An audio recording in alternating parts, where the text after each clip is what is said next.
할렐루야. 네, 이 새벽에 나오신 여러분 위에 우리 주님의 축복과 은혜가 넘치기를 간절히 바랍니다. 역대상 12장은 다윗이 신정 왕국을 세울 때 그에게 돌아와서 그와 함께 힘을 모은 그런 지파별로 숫자를 우리에게 제시해 주고 있습니다. 그런데 이제 우리가 어제 묵상했던 12장 1절부터 18절까지 그리고 우리가 앞부분에 읽었던 내용들은 다윗이 아직 왕이 되기 전에 그가 사울 왕에게 쫓겨서 블레셋으로 도망가서 시글락이라는 작은 성에 거주할 때 경험한 일, 그리고 그가 광야 거친 곳에서 이 동굴에서 이리저리 방황하며 피난 다닐 때 그 고통당할 때 그를 돕고자 달려온 이스라엘 지파의 용사들을 소개하는 것입니다. 베냐민 지파 같은 경우는 사울 왕과 같은 지파에 같은 동족이에요. 그럼에도 그들이 사울을 떠나서 다윗을 돕기 위해 달려왔다는 거예요. 근데 그들은 한결같이 활과 칼을 쓰는데 아주 능한 자들이고 뛰어난 지휘관들이었다는 거예요. 또 어떤 지파 같으면은 갓 지파 같으면은 요단 동편에 있어서 그들은 요단강을 건너야 다윗을 도우러 올 수 있는데 몸에 고드는 시기 3, 4월에 그 홍수가 나서 요단강이 물이 넘칠 때 그 위험을 감수하고 그 요단강을 건너서 다윗에게 와서 합류하고 다윗에게 힘이 되었고 다윗의 조력자들이 되었다는 겁니다. 그것을 설명하고 있어요. 자, 오늘 또 우리 어제는 또 베냐민과 유다 자손 중에서 다윗에게 와서 힘을 보탠 자 중에 아마세라고 하는 자가 있는데 그런 성령이 충만해서 성령에 이끌려서 다윗에게 와서 다윗을 도왔고 그에게 힘을 보태었던 그런 인물들 성경은 쭉 소개해요. 그러니까 다윗이 이렇게 사울에게 쫓겨서 피난 당할 때부터 이미 하나님은 뭐예요? 다윗을 연단하시는 거예요. 그리고 다윗을 도울 자들을 보내주시는 거예요. 단지 그들이 다윗이란 한 개인이 좋아서 그가 훌륭해서 그를 돕고자 하는 게 아니에요. 하나님이 다윗을 통해서 하실 일이 뭐예요? 이제 신정 왕국을 세우는 거예요.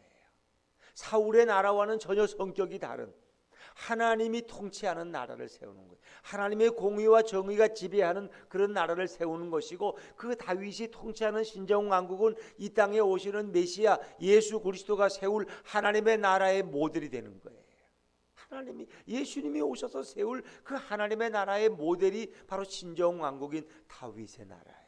그래서 하나님은 그 다윗의 나라를 세우기 위해서 믿음의 용사들을 보내주셨다는 거예요. 근데 그들이 한결같이 싸움에 능하고 두려움이 없고 칼과 활을 속에 아주 뛰어난 자들이었다는 거예요. 그러니까 하나님 나라의 일꾼들은 시시한 자들이 아니라는 거예요. 아주 능한 자들로 하나님이 그들을 붙여줬는데 그들이 그런 사울의 통치하에서 사울의 눈치 보지 않고 달려와서 다윗에게 큰 힘이 되었다는. 근데 이제 우리가 오늘 읽은 19절부터 특별히 22절까지의 부분은 다윗이 시글락 성에 거할 때 어려움을 바로 그들의 도움으로 해결했다는 거예요. 자, 여러분 블레셋에 가서 이제 다윗이 귀와 몸을 의탁해. 왜? 이 팔레스타인 땅인 이스라엘에는 거주할 곳이 없어. 어디든지 가면 간첩들이 그냥 다윗이 어디 있나 찾고 있고 만약에 다윗을 밀고 하지 않으면 사울이 와서 군대를 이끌고 그 동네를 쑥대밭을 만들고 불태워버려. 그러니까 뭐 아무리 다윗이 좋아도 고발을 안 할 수가 없던 거예요. 그러니까 이스라엘 땅에 더 이상 있을 수가 없어. 그리고 자기가 거기 있는 것은 수많은 사람에게 피해를 주는 거. 왜? 다윗에게 떡 한 덩이 줬다가는 그 가족이 몰살당하니까 이거 뭐 견딜 수가 없는 거예요. 다윗에게 어떤 도움을 줄 수가 없어요. 그런 나라를 구한 영웅이지만 사울 왕이 워낙 미워하기 때문에 그래서 권력 잡은 사람들은 다 미워하는 사람들이 있다고요. 어떻게든 저걸 없애려고 갖은 방법을 다 쓰는 거야. 그러나 하나님의 뜻이 아니면 그게 안 되는 거야. 안 되잖아요. 우리도 그렇잖아요. 뭐 미워해도 감사원장이 자꾸 뭐 감사한다 그러니까 막을 수가 없는 거예요. 왜? 임기가 보장돼 있으니까. 그거 건드리지 말라는 거예요. 노골적으로 건드리지 말라는 거예요. 그런데 감사원장은 자기 직무를 감당. 근데 그 감사원장이 또 장로님이래. 장로님. 그러니까 그분이 얼마나 믿음이 좋고 하나님이 자기에게 준 확신대로 그런 기도하면서 이거는 아닌 건 아니라는 거예요. 그래서 자기는 철저하게 감사하겠다는 거예요. 욕을 얻어먹어도 그게 소신이야. 왜? 그래야 정권이 바뀌어도 그런 감옥에 안 가는 거예요. 감사원장이 자기 직무를 유기하면 나중 정권이 바뀌었을 때 그도 또 감옥 가야 돼. 그러니까 자기는 자기 직무를 하겠다는 거예요. 뭐 이 정권에게 미움을 받든지. 그러니까 이제 그런 하나님의 사람들이 어느 시대나 필요한 거예요. 어느 시대나. 정권이 바뀌든 여가 되든 야가 되든 진보든 보수든 상관없어. 나는 하나님의 법대로 하겠다는 거예요. 나는 내게 준 직무대로 하겠다는 거예요. 그게 필요한 거예요. 그러니까 정권에서 사랑받는 분들도 있고 미움받는 분들도 다 그게 다 하나님의 섭리 가운데서 그렇게 진행되어 가는 것입니다. 다윗은 사울 왕에게 너무 미움의 대상이 돼서 그거 견딜 수가 없어요. 그래서 블레셋에 가서 오죽했으면 자기가 골리앗을 죽여서 블레셋에 큰 치명타를 입혔는데 그 나라에 가서 오죽하면 미친 짓을 하면서 거기 의탁했어요. 그러니까 시글락이란 시골 동네 조그만 성을 하나 줘서 너는 거기 있어라. 근데 이 블레셋 왕이 아기스가 이제 이스라엘과 전쟁을 벌이게 됐어요. 그런데 그 마음속에 다윗을 데리고 가서 사울과 싸워야 되겠다는 거예요. 왜? 다윗이 앞서면 얼마나 멋있어. 사울의 장군이 사울과 싸우는 거야. 이게 얼마나 근사한 이 드라마 같은 얘기잖아요. 그래서 이제 그렇게 하니까 다윗이 어떻게 어쩔 수가 없어 전쟁에 나가려고 엉거주춤하고 있는 거야. 그런데 하나님이 다윗을 구원해. 어떻게? 이 블레셋 장수들이 다 같이 데모를 했어. 우린 전쟁에 못 나갑니다. 아니 다윗이란 놈은 골리앗을 무찌른 놈인데 이놈이 우리와 함께 나갔다가 나중에 전쟁이 치열할 때 우리의 허리를 치면 우리는 어떡합니까? 우리는 죽으면 죽었지 이 다윗과는 전쟁에 못 나가겠다. 그래서 아기스 왕이 할 수 없이 다윗을 미안하다. 당신은 그냥 당신 시글락성에 가서 거주하라고 돌려보냈어요. 그 다윗이 위기를 모면한 거야. 그러니까 하나님은 이렇게 역사하시는 거예요. 만약에 다윗이 사울 왕과 전면전을 펼쳤더라면 블레셋은 거기서 이스라엘에게 승리해요. 그러니까 다윗이 자기 민족과 싸워가지고 이스라엘 사람들을 죽였더라면 다윗은 이스라엘 왕이 될 수가 없어요. 자기 민족을 배신한 자가 되는 거예요. 근데 하나님이 놀랍게 역사하셨어요. 블레셋 장수들을 통해서 우린 다윗과 싸우지 않겠다. 그러면 전쟁에 못 나가겠다는 거예요. 그게 할 수 없이 블레셋 왕도 허락을 했어요. 그리고 자기들끼리 전쟁에 나갔는데 이제 길보아산 전투에서 사울을 죽이게 만들고 화살을 쏴서 죽게 만들고 결국 이스라엘은 망하고 블레셋이 큰 승리를 거두는데 그런 와중에 고르기 바로 직전에 전쟁에 나가지 않고 시글락 성으로 들어와 보니까 난리가 난 거야. 사무엘하 30장에 보면 어떻습니까? 와 보니까 그냥 누군가 와가지고 마을을 다 불태워버리고 자기 가족들 애들을 다 데려가 버리고 재산을 다 가져가 버리고 이 큰일 난 거예요. 이건 다윗의 일생의 최대 위기. 그러니까 다윗의 신복들이 다윗을 따라서 여기까지 온 사람들이 돌을 들어서 다윗을 치려고 했어요. 당신을 따라서 우리가 얻은 게 뭐냐? 우리 가족 다 뺏겨버리고 우리 재산 다 잃고 이거 뭐냔 말이야. 그 다윗이 너무 궁급했다 그랬어요. 너무 다급하고 너무 황당한 일을 만나서 다급이 어쩔 줄 몰라 다윗이. 근데 다윗이 그때 뭐 하는 사람이에요? 기도하는 사람. 여러분들도 이런 황당한 일을 당하고 위기를 당했을 때 하나님의 앞에 나가야 돼요. 다윗은 아비아달 제사장에게 사무엘하 30장을 집에 가서 한번 살펴보면 아비아달에게 당장 에봇 조끼를 가져오라는 건 뭐예요? 거기가 우리가 두밈이 있거든. 하나님의 뜻을 묻는 제사장의 도구에 그걸 가지고 하나님께 물었어. 하나님 어찌하면 좋습니까? 지금 따라가면 되겠습니까? 따라가면 쫓아가면 이길 수 있습니까? 이길 수 있다는 거예요. 그런데 이제 그런 와중에 한 노예를 길거리에서 가다가 잡았어요. 그래서 그를 취조해 보니까 자기는 아말렉 사람들에게 포로가 돼서 그들의 종노릇을 했는데 그들이 이 시글락성을 멸망시키고 다 가족과 재산을 다 가져갔다는 거예요. 근데 자기가 병들었는데 자기를 버리고 갔대 아말렉 사람들이. 이게 아말렉 사람들은 이미 광야에서부터 이스라엘과 원수의 관계가 돼 있어요. 왜? 모세가 아말렉 사람들과 싸워 이겼거든요. 그러니까 이제 그런 원한도 있어요. 그러니까 다윗을 이제 욕보이기 위해서 그렇게 한 거예요. 그런데 그 종을 그 아말렉 사람의 종을 다윗이 잘 치료해줘. 먹을 것을 주고. 그랬더니 그 사람이 이제 너무 마음이 포근해져 가지고 다윗에게 모든 걸 다 고백해요. 지금 우리 일행들은 어디쯤 가고 있고 어디 가면 만날 수 있다. 그 다윗이 1000명 중에 600명은 남겨도 좀 나이든 병사들, 기동력이 약한 사람 남겨 400명 아주 날쌘 사람들, 그리고 말을 탈 수 있는 사람들을 데리고 며칠을 달려가서 아말렉 사람들을 발견하고 그들을 다 쳐서 제거하고 그 재산과 가족을 다 찾아가지고 돌아와요. 그게 시글락 성에서 있던 얘기예요. 근데 그때 이제 누가 므낫세 지파에서 온 천부장들이 있었어. 그리고 그들이 군사들을 데리고 다윗을 도와러 왔던 거예요. 전쟁 전에. 그래서 그들이 있었기 때문에 다윗이 힘을 얻고 그들은 그 지역의 정세와 정보에 밝은 사람들이에요. 다윗이 그들의 도움을 받아가지고 아말렉 사람들을 무찌르고 가족과 자기 재산을 다 찾아서 돌아오고. 이제 그 말씀이 우리가 먼저 앞에 읽은 말씀인데, 자, 우리 요 부분을 한번 다시 읽어보죠. 19절부터 우리 22절까지인데 한번 읽었지만 다시 한번 읽어볼게요. 시작.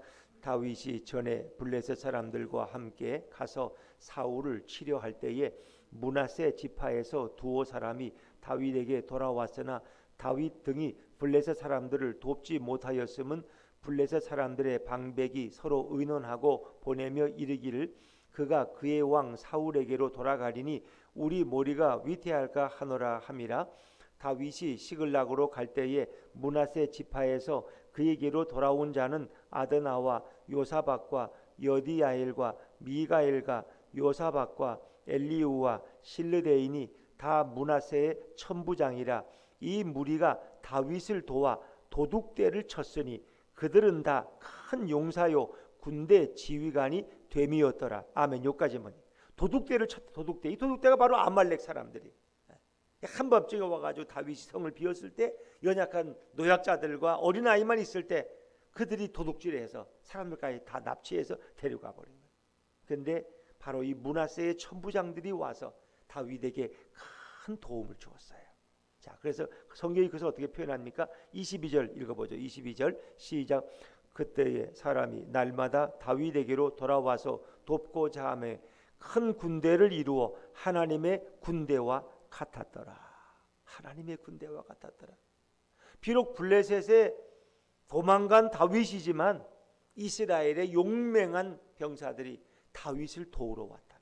그래서 그들은 큰 군대를 이루어요. 그래서 큰 용사, 이런 것은 아주 용감한 용사들, 아주 정말 백전노장들, 이 기능과 이런 위력이 뛰어난 사람들이 다윗에게 와서 다윗을 도왔다는 거예요. 다시 말하면 신정왕국, 하나님의 나라를 세우는데 하나님께서 많은 일꾼들을 보내주셨다는 거예요. 그들이 위험을 무릅쓰고 그리고 홍수가 범람한 요단강을 건너서 사울 왕의 눈치를 보지 않고 와서 다윗을 돕기 시작해서 다윗이 이제 그때부터 나라를 세워가기 시작하는 거예요. 그런데 이제 그 마지막 전쟁에서 사울 일가가 다 죽잖아요. 길보아산 전투에서 블레셋에게 패해가지고 사울 왕국이 다 무너져 버려. 그런 이제 사울의 아직도 이제 남은 신복들은 있겠죠. 그런데 이제 그때 하나님이 다윗에게 그 나라를 넘겨주신 거예요. 그래서 여기 모인 사람들이 결국 사울의 나라를 누구에게? 다윗에게 돌리는데 큰 역할을 했어요. 자, 우리 23절 말씀 읽어볼까요? 23절입니다. 시작.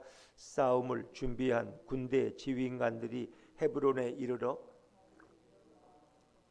여호와의 말씀대로 사울의 나라를 그에게 돌리고자 하였으니 그 수요가 이러하였더라. 아멘.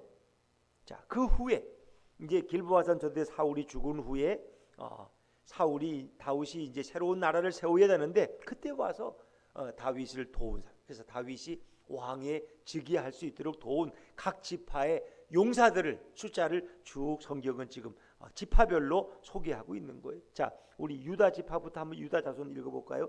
24절입니다. 시작. 유다 자손 중에서 방패와 창을 들고 싸움을 준비한 자가 6,800명이요. 25절. 시므온 자손 중에서 싸움하는 큰 용사가 7,100명이요. 돌아와서 다윗 편에서 다윗을 돕고자 하는 자들이에요. 근데 이제 여기 보면 베냐민 지파 가운데서도 어떤 일이 있었느냐? 29절입니다. 29절 같이 읽어볼게요. 시작. 베냐민 자손 곧 사울의 동족은 아직도 태반이나 사울의 집을 따르나 그 중에서 나온 자가 3,000명이요.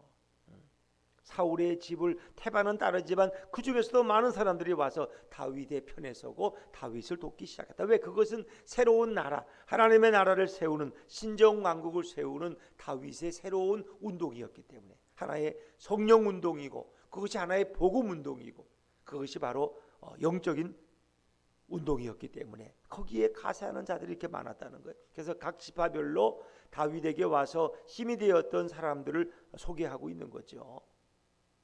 자, 또 우리 32절 한번 읽어보고 32절입니다. 시작. 이사갈 자손 중에서 시세를 알고 이스라엘이 마땅히 행할 것을 아는 우두머리가 200명이니 그들은 그 모든 형제를 통솔하는 자이며. 이스라엘이 마땅히 행할 것을 아는 우두머리. 그러니까 지금 이스라엘이 누구를 왕으로 세워야 되는지 그리고 하나님의 뜻을 어떻게 행해야 될 것인지 아는 자들이 다윗에게 모였다는 거예요. 또 그들은 오직 한 마음, 하나님의 나라를 세우는 한 마음으로 모였지 두 마음이 아니에요. 자, 33절 말씀, 33절 시작. 스볼론 중에서 모든 무기를 가지고 전열을 갖추고 두 마음을 품지 아니하고 능히 진영에 나아가서 싸움을 잘하는 자가 5만 명이요. 그들의 마음은 두 마음이 아니에요. 오직 하나님의 나라를 향한 한 마음을 가졌어요. 다윗의 동역자가 되어서 신정 왕국을 세우는 데만 몰두한 사람들이 있어요. 다윗에게 가야 출세하겠다. 그래야 돈을 좀 벌고 좀 떵떵거리며 살지. 이제 시대가 사울의 시대가 아니고 다윗의 시대가 온다잖아. 거기 가봐야지. 이렇게 왔다 갔다 하는 사람들이 아니라는 거예요. 오직 하나님의 나라를 향해서 한 마음으로 다윗을 도와서 그 나라를 세우는 자들이었다는 거예요. 그리고 대부분 그들은 싸움을 잘하는 자들. 36절 보면 아셀 중에서 능히 진영에 나가서 싸움을 잘하는 자가 4만 명이 아셀 지파에서 싸움을 아주 잘하는 능한 자들이 왔다는 거예요. 그리고 30절도 보니까 12만 명이 또 루벤 자손과 갓 자손과 므낫세 반지파 중에서 모든 무기를 가지고 능히 싸울 수 있는 그런 능력 있는 자가 12만 명이 다윗을 도왔다는 거예요. 자, 우리 38절 말씀도 한번 읽어볼까요?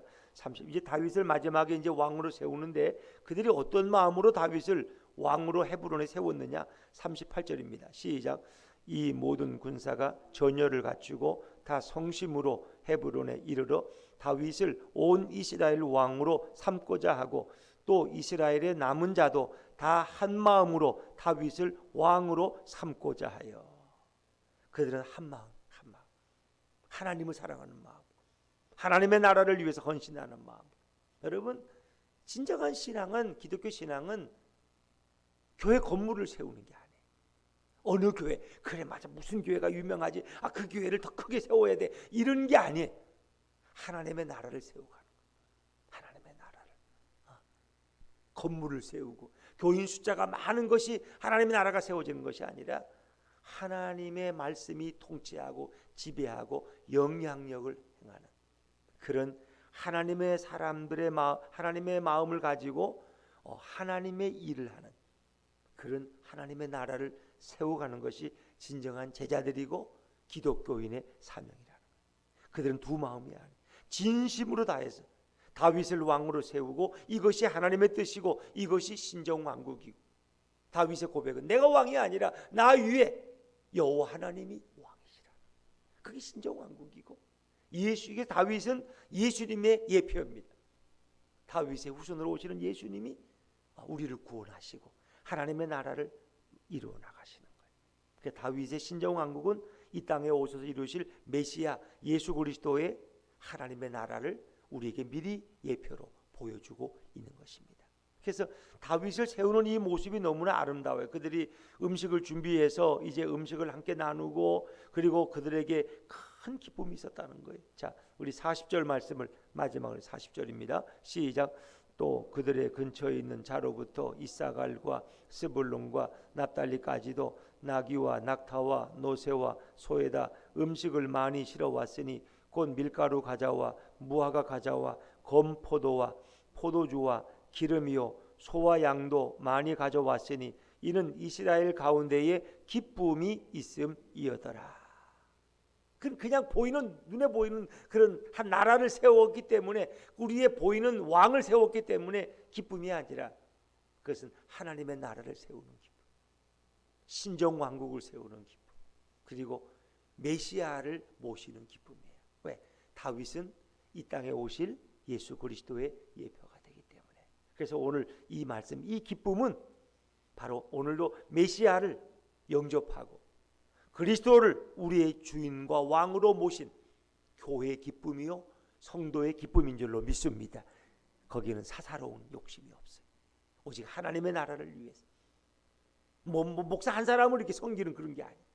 우리 목사님이 잘 돼야 우리가 잘 돼. 그런 게 아니에요. 이건 하나님의 나라를.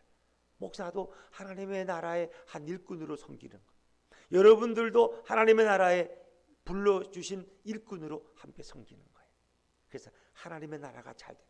물론 거기에는 은사가 있겠죠. 말씀을 전하는 목사가 있고 또 여러분 각자의 또 은사를 가지고 하나님의 나라를 세워가는 거예요. 근데 그들은 한결같이 칼과 활에 능한 자들이고 한 마음으로 하나님의 나라를 세우기 위해서 몰려든 자예요. 참 감사하죠. 그래서 성경은 구약 성경은 바로 이 땅에 오실 예수님과 그 나라에 대해서 다윗의 이야기를 통해서 우리에게 소개해주고 있다. 진정 메시아를 모신 성도와 교회는 이런 세상이 빼앗지 못하는 기쁨이 있다는 거예요. 우리 창립 2주년을 맞이하는 예수품 교회가 이런 하나님의 나라를 세워가는 교회, 어느 일개 어떤 목사를 영화롭게 하는 그런 교회가 아니라 예수님을 영화롭게 하고 예수님께 영광을 돌리고 예수님께 충성하고, 그래서 그 영적 복음의 능력이 마치 누룩이 퍼져가듯이, 그렇죠? 이 작은 나무가 큰 나무를 이루어서 새떼들이 몰려들듯이 하나님의 나라의 사랑과 믿음과 소망의 영향력이 이 어둠과 절망의 땅을 치유하고 그들에게 예수의 구원을 증거하는 그런 아름다운 교회로 우리 예수품 교회가 자라갈 수 있도록 기도해 주시는 여러분들 되시기를 바랍니다. 그런 나라를 위해서 하나님이 우리를 불러주셨어요. 그런 나라를 위해서 하나님이 일꾼들을 보내주시고 성도들을 보내주신 거예요. 내가 오라 그래서 오신 분 한 분도, 전도해서 오신 분도 없어. 같이 우리 교회 한번 섬겨보자고 해서 오신 분도 없어. 다 여러분들은 하나님이 보내주신 분들이야. 다윗을 돕기 스스로 자발적으로 모인 사람. 그렇듯이 우리는 오직 하나님 나라의 목표를 두고 그 나라만을 위해 헌신하고 충성하는 하나님의 백성들이 다 되시기를 주의 이름으로 축원합니다. 기도하겠습니다.